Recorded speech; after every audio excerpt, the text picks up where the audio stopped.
મિત્રો કાલે તો રાતે પછી આપણે અહીંયા તો છે રહું અને ઓય રહ્યો તો રાત અને હવે ઓય છેતરાથી નીકળ્યા તો થોડી વાર તો આવશે રાજકોટ રામાપીરના દર્શન કરવા અમે બીજ છે એટલે મારે તો જવાનું જ હોય પણ આજ તો અષાઢી બીજ અમારે કૂતરો છે ને જેઠે થશે ને એટલા સુધી ભેગો આવશે પછી જેઠા 12 મહિને એકશે ને એટલે પાછો વળશે એ કૃષ્ણ પાછો વળે એટલે પાછો વળશે નકર તો ભેળો ને ભેળો આવે અને મિતાન તો અમારે એટલો અથુવાર છોકરો છે ને આખો દી રમાડે તે ભેગો ને ભેગો આવે છે લારે લારે પણ અહીં મારે નેરેથી એટલું આમ મુશ્કેલ થાય ને હું તમને બતાવું કે ગઢગીરના થડવું હોય ને એમ થડવાનું કેમ કે અમારે અહીં પાડું લાગે રતનપરાનું તે અમારા પાડોશીઓને અહીં ખેતરે મેં ટ્રેક્ટર મેલીને આવ્યા છો એના ઘરની પાસે સોયડા છે લેબડા મોટા મોટા સોયડા ગાડી પડી રહે અને અહીંયા મૂકીને આવ્યા છો ગાડી તે અમારે એક ક્ષેત્ર પાડોશી જ છે પછી એના ક્ષેત્રમાં ડાયરેક્ટ અમારા ક્ષેત્રમાં આવરાય એટલે ગાડી અહીંયા પડી છે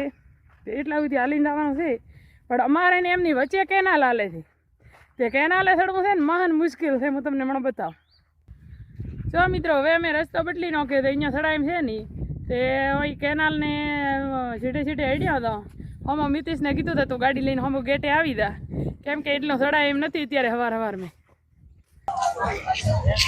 જો મિત્રો આપણે રામાપીરે આવી ગયા છો ટ્રાફિક તો જોવા મસ્ત મજાની છે કેમ કે કેટલી પબ્લિક અત્યારે આવેલી છે અને આજ તો અષાઢી બીજ છે એટલે એનાથી ખુશીનો દિવસ તો વધારે કોઈ જો હોય જ નહીં પબ્લિક જોઈ લો તમે ખાલી ટ્રાફિક એટલી છે ને કે દર્શન કરવા મુશ્કેલ થઈ જશે પણ આપણે આજ બીજ છે એટલે ફાઇનલ છે રામાપીરના દર્શન તો કરવાનો જ છે અને આગળ હું તમને બતાવું કે કેવી રીતે આપણે દર્શન કરીએ છીએ અને કેટલી ટ્રાફિક છે ભાભી ચોજી મસ્ત મજાની ખર્ચો લઈ લીધી છે હવે નીકળી જાવ આપણે રાજકોટ થી ઘરે આગળ જોઈએ કેમ હેલો મિત્રો જય રામાપીર હું છું દાની ચૌધરી અને આજે આપણે જઈએ છીએ તડાવ કાંઈ રસ્તાની તો આપણને ખબર છે નહીં કેમ કે 6-7 વર્ષ પહેલા આવી હતી એકવાર એટલે એના પછી કાંઈ આપણે આવ્યા નથી હોય ને રસ્તાની કોઈ ખબર છે નહીં હવે આપણે ગઢશીર આજુબાજુ શું એટલે અહીંથી બધાને પૂછતા રહીએ ભાઈ બતાવે છે એવી રીતે હાલીએ છીએ કેમ કે ગૂગલ ઉપર તો દવરાય જ નહીં ગામડામાં ગૂગલ તો ક્યાંયથી ક્યાંય લઈને જાય ગૂગલ ઉપર ભરોસો ન થાય એના કરતા આપણે ગાડીમાં ગમે ત્યાં પબ્લિક મળે સાઈડમાં ગાડી કરીને પૂછી લઈએ એ રસ્તો પૂછવો સારો કેમ કે ગૂગલ તો ખેતરમાંથી સીધો દોરાતો હોય કે નહીં શેરડી એવી રીતે ગૂગલ બતાવે ગૂગલ કોઈ દી હવાઈથી આવવાનું બતાવે જ નહીં સીધું જ બતાવે ત્યાં દામ હોય ત્યાં દાવો પણ હવે તો નથી પોકવા થયા કેમ કે ગઢશીર થી આપણે આગળ જતા રહ્યા છો હવે આગળ વળી દેખાય છે કોઈક છોકરો રમે છે એટલે પૂછીએ એમને છોકરાને એને બાજુના ગામ ની તો ખબર જ હોય આપણને ન હોય ખબર આપણે ના આવ્યા હોય એટલે પહેલી વાર છે એટલે આગળ તો યાદ રાખશું આપણે ગઢશીર આવી જશો એક જગ્યાએ ઘરમાં મસ્ત લીંબુ છે હવે પૂછીએ એવું આપે છે કે નથી આપતો આપણે લેબુ નું બધા કોઈ પૂછ્યું છે નહીં કેમ કે લેબુ મસ્ત હતો હા રસ્તાની ઉપર જ ગેટ છે ગેટ ની બાજુ લેબુડી ઉભી છે મોટી લેબુ નો અત્યારે કોઈ નાય ના પાડે પણ બધા એમ છો કે હવે અહીંથી ને અહીં તડાવાય તો અહીંથી આગળ થરાદ બીજે દાવાનો થાય કોઈ નક્કી ન હોય ટાઈમ લાગે પણ લેબુ પડ્યા ગાડીમાં ખરાબ થઈ જાય એટલે આપણે લીધો નથી થરાદી બીજે લઈ લઈશું નકર મારે તો ગમે ગણાય છે પણ લેબુ એટલા મસ્ત હતા ને અને એના ઘરે લેબુડી છે એ તો વિડીયો દો તો કોમેન્ટ જરૂર કરી દો કે મારું ઘર હતું એટલું ખાલી લખી દો મિત્રો આપણે માતાજી આવી ગયા માતાજીના દર્શન કરી લીધા છે અને મસ્ત મજાના પક્ષી જોવા પણ અહીં મળી ગયા છે ઉલટા લટકે છે એટલે મેં તો પહેલી વાર આજ જોયો છે પણ તમારે બધાને તો માટે મતલબ જોઈ લો હશે કેમ કે તમે તો વાર આવતા હશો અને માતાજીના દર્શન પણ હું તમને બહારથી કરાવી દઉં કેમ કે અંદર જઈને તો નથી કરાવી શકું કેમ કે અંદર આપણે ફોટો એલાઉડ નથી એટલે અંદરથી ફોટો નહીં લેવાનો ચલો હું તમને બહારથી દર્શન કરાવી દઉં પણ માતાજી આવીએ એટલે એમ થાય કે થોડી વાર અહીં બેસીએ પણ ટાઈમ તો અત્યારે કોઈની પાસે હોતો નથી પણ હું તમને બહારથી બતાવી દઉં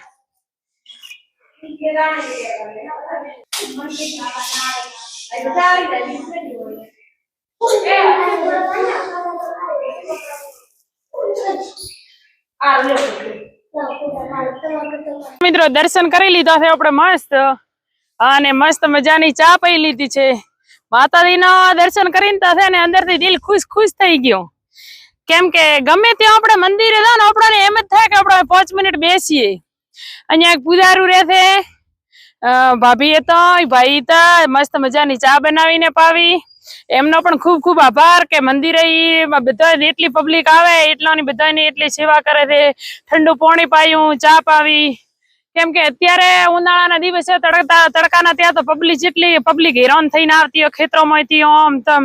એમનો પણ દિલથી ખૂબ ખૂબ આભાર માનીએ કે મસ્ત મજાની એકલા દૂધની ચા પાઈ દીધી. એમને મોઢે તો હું આભાર ના કહી શકી ત્યાં, પણ હવે વિડીયો કહી દઉં એટલે મારો આભાર એમની પાસે જશે. અને દર્શન પણ સારી રીતે કરી લીધો. અને અંદર વિડીયો એલાઉડ હતો ને એટલે આપણે ફોટો વિડીયો લીધો નથી. પણ તમારે બધાને મંદિરે ગમે ત્યાં જાઓ ને ત્યાં એક વસ્તુનું ધ્યાન રાખવાનું કે જ્યાં જે વસ્તુ એલાઉડ નથી ને એ આપણે નહીં કરવાની. કેમ કે જે નિયમો હોય છે ને એ આપણા હારા માટે જ હોય છે. અને જો આપણે નિયમોનું પાલન નહીં કરીએ તો પછી બીજા ક્યાંથી કરશે? આપણે કોઈને કઈ કેવી રીતે શકીએ કે તમે નિયમનું પાલન કરો? અને ચલો હવે અહીંથી નીકળીએ છીએ, જવાનું છે થરાદ. જો મિત્રો આપણે થરાદ તળાવથી નીકળ્યા ત્યારે વિડીયો ચાલુ કર્યો હતો, પણ ત્યારે થરાદ કોઈ લીધો નથી. કેમ કે થરાદ જઈએ અહીંયા કેવું હોય કે આસપાસ બધી પબ્લિક હોય, બરાબર? એટલે કોઈને વિડીયામાં આવવું હોય ને કોઈને ના આવવું હોય. એટલે આપણે કોઈને પૂછતો કોઈ થવા નહીં કે તમારે મારા વિડીયામાં આવવું છે. આ જે સામેથી કહે ને કે તમારા વિડીયામાં ધોની બેન લઈ લો, એમને આપણે વિડીયામાં લઈએ છીએ. અને તમારે પણ મારા વિડીયોમાં આવવાનું ક્યારે મળો ને તો કહી દેવાનું કે ધોની બેન તમારા વિડીયોમાં અમારે વાયરલ થવું છે તો તમને લઈશ. બાકી આપણે પૂછતો નથી કોઈને. જો તો કોઈ વિડીયો બન્યો નથી ઘરે જો આપણે મોટર ચાલુ કરી નાખી છે. પાણી અત્યારે આમ તમારા ટાંકામાં ડાયરેક્ટ પાણી આવે છે, પણ એના માટે કેટલું બધું લાઈટ ત્યાંથી લઈ લીધી છે. અને મોટર જો અહીં ચાલે છે, પાણી બહારની લાઈનમાં આવે છે અને સામો નળી ટાંકામાં પાણી જાય છે. જો ટાંકો મારે છે ને અડધું થઈ ગયું ઘણું. કેમ કે હમણાં ચેરાવથી આવીને અઠવાડિયાની ત્યારથી મેં પાણી મતલબ ટાંકામાં આવ્યું જ નથી. મને ખબર નહીં પાણી ઓછું આવે છે, આવતું લાગ્યું પણ ઠેક ટોકામાં આવે એમ નતું. કેમ કે મેં આંગણું ઘણું બધું મારે બહારની જગ્યા છે ને એનાથી તો આંગણાવાળી જગ્યાએ 5 ફૂટ ટોકું ઊંચું હશે. તે ડાયરેક્ટ ટોકામાં પાણી આવતું નથી. એ તો કોઈક વિડીયામાં જોવા એટલે હજણો આવી જાય. ડાયરેક્ટ ટોકામાં પાણી આવતું નથી એટલે બહારથી અત્યારે ભરવું પડે. બીજું ઘણું પાણી એના કારણે અમારે તો અહીં ઘુવાડી તો પાણીની તો શાંતિ છે. ઉનાળો હોય કે શિયાળો હોય કે વરાળો હોય, અમુક જગ્યાએ જેવું હોય કે વરાળાનું ને શિયાળાનું ઘણું હોય, પણ ઉનાળામાં પાણીની તોણ હોય. અમારે કુભાડી મેં કેવું છે કે અમારે ઉનાળાનું ક્યારે પાણી ખૂટતું નથી ને ખડ ઉભા જોઈ લો. આનો તો આપણે અલગ બ્લોગ આવશે સ્પેશિયલ કે આ તો આપણે કેવી રીતે ખડનું કામ લેવાનું છે. હું ખાલી 10 દિવસ 15 દિવસ ઘરે નથી ને એટલે આમ કેવડું મોટું મોટું ખડ થઈ ગયું છે. ટોકું આપણે અત્યારે ભરાઈ છે અને નાવાનું હજી બાકી છે. તો હવાર મેં પહેલી મોટર ચાલુ કરી નાખી છે. કેમ કે હવામાન એટલું મસ્ત છે. હવાર નથી, આમ તો 11 વાગી ગયા છે. હવામાન એટલું મસ્ત છે ને તો તડકો છે ને 11 વાગે તો જેવો હૈયો છે. અને કપડો કાલનો હતો એ લેવરાણો છે. કાલ તો ગાડીનો કવર મોટો હતો ધોવાનું તો એ આંકડામાં નાખીને મોડ થયું. એક વાત ગામડામાં શાંતિ છે કે મોટો અઘડો છે એ મોટો કોઈ બી ધોવાય તો ધોવાઈ જાય. અત્યારે ગોદડા ને એવું તો હોતું નથી. કેમ કે ગાડનો પાથરવાનું ઉપર ચાદરો એટલે ચાદર ધોવાઈ જાય, ગાડનો કોઈ ધોવાનું હોય નહીં, કવર ધોવાઈ જાય. પેલા ગોદડા ની હોતું હોય જાતો રહ્યું. અમારા ઘરમાં કોઈમાં ગોદડા પાથરતો ગાડલો હોય. ગોદડા છે ખરી એમ તો રાખો થાય એમ તમે કોઈ મહેમાન આવો એના માટે. પેલા ઉલટું હતું કે મહેમાન આવતા ત્યારે ગાડલો હતો ને ઘરના ને ગુદડો હતો. હવે એવું છે કે ઘરના ને ગાડલો અને મહેમાન આવે ગુદડો. મહેમાન આવે તેમ ગુદડો કે મહેમાન 2 કલાક રહી તો અહીંયા પાથરીને બે તો ભલે, બીજું મહેમાન રાત્રે તો રોકાવાનો હોય નહીં. એટલા માટે કહું છું ને કે મહેમાન થી વધારે કોઈ હોય જ નહીં. હવે નાવાનું છે, પછી બધા કપડો ધોવો છે, પછી અમારે ફર્નિચર નથી એટલે અંદર બધે પડદા રાખું છું. મતલબ ગાડનો ગુદડો ને વાસણો ને બધા કબાટો ને.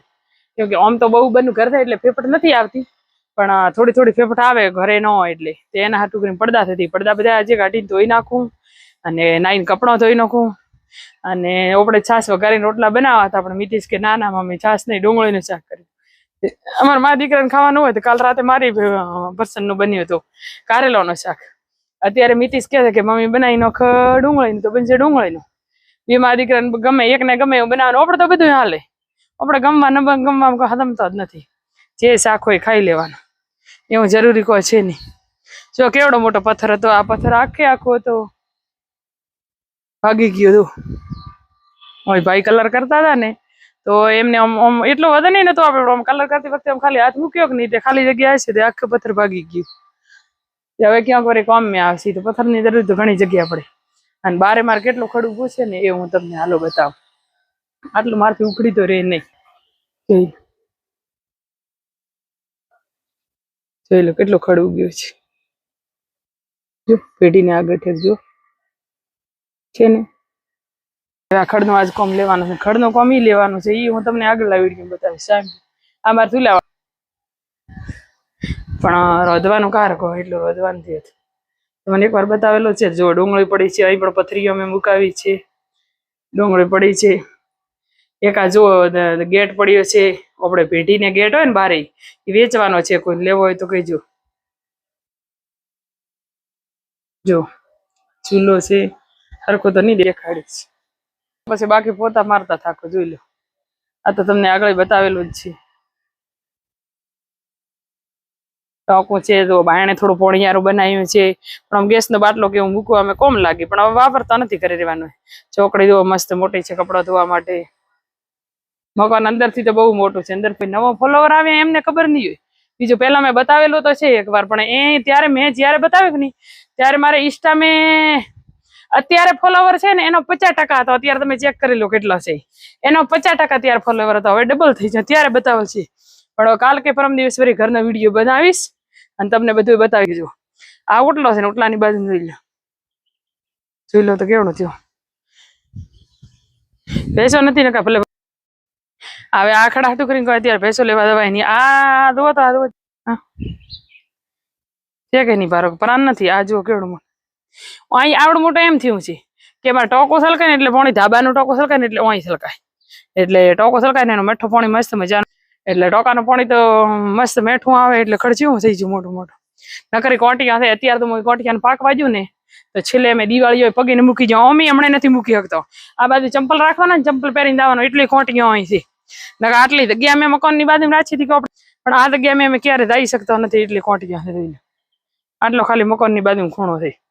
ત્યારે ગઈ ને ત્યારે ખડ ઉખેડી બધું બોરે ચોખ્ખું કરીને ગઈ હતી, પણ હવે તો કઈ બોરે એવું છે નહીં, ઘણું વધારે પડતો ખડ છે. એટલે હવે એનો નિર્ણય કોક લઈ આગળના બ્લોકમાં આવશે. હવે ચલો આપણે બધું કોમ કરી લઉં, રસોઈ બનાવી લઉં, થોડું શાક કંઈક બનાવી લઉં. ડુંગળીનું શાક કરવાનો વિચાર છે તો તમને કહી દીધું, ફટોફટ કરી લઈએ. નીતિશભાઈ જો અમારે કુલર ચાલુ કરીને મારા મા દીકરાને બેયના ખાટલા. નીતિશ તો અમારે રાખે ભારી ખાટલો સ્ટીલનો, આપણે તો હળવો રાખીએ તો જલ્દી જલ્દી ફેરવામાં સારું પડે. બીજા ખાટલા બધા અંદર મૂકી દીધા, કેમ કે મારા ખાટલા બધા સ્ટીલ ના છે, એટલે એટલા વજન વાળા છે ને કે ઊંચાઈ ન થાય એટલા. અને આજ તો કઈ યાદ નથી આવી, બેન નો ફોન હતો કંપનીનો ચાલુ. એકવાર સવાર મેં ચા પીધી હતી, જો વાસણ તો પપૈયો ખાધું કાપીને. બીજી વાર તો ચા પીધી નથી, ચા કઈ યાદ આવી નથી. એટલે પહેલી તો આપણે થોડી ચા બનાવી દઉં, યાદ આવી ગયું એટલે. નકર હું ચાનું કોઈ વ્યસન પીધું નથી, એટલે પહેલા થોડી ચા બનાવી દઉં અને પછી શાક બનાવી લઈએ. અને પછી જે કામ કરું ને એનો મસ્ત મજાનો એક બ્લોગ બનાવીશ. એટલે આ તો અમે મૂકી દઈએ છીએ આજે, અને બીજો બનાવીશ ને એ કાલે આવશે. બધાને જય રમાપીર, જય બાબારી. તમે વિડીયો જુઓ છો પણ આઈડીને સબસ્ક્રાઈબર નથી કરતા, તો એ કરી લેજો. તમારી બેનને સપોર્ટ કરવાનો જ છે. જય રમાપીર.